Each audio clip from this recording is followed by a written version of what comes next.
Hey everybody, Marcus Engel here.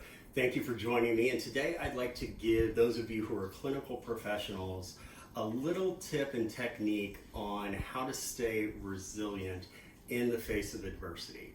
Now, for those of you who are at the bedside and actually physically laying hands on patients, you witness a great deal of suffering. So how do we neutralize the witnessing of so much suffering and come back to the moment that we're in, and also come back to the reason that we do this work in the first place? How do we witness so much negativity and still come back to work the next day to give our patients and families the best we have to offer?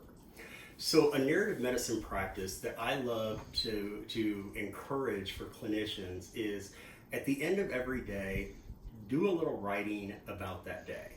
Now, some people may say, I don't have time to write. I'm not asking you to write a paragraph. I'm not asking you to write a page. What I'm asking you to write is 2 sentences. The first sentence I'd like you to write is to write down one thing that happened during that shift that was positive.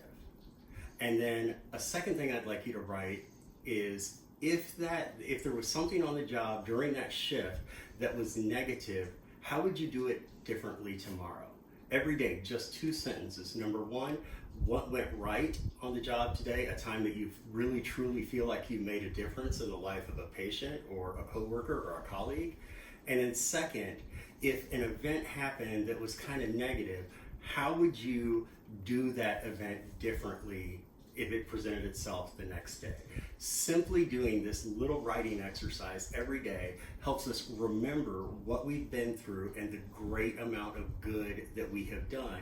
And it's also giving us some additional encouragement to remember the things that didn't go so well and the things that we can improve on in the future. Thank you so much for joining me, and as always, if there's anything that me or Team Marcus can do for you, we're here to help.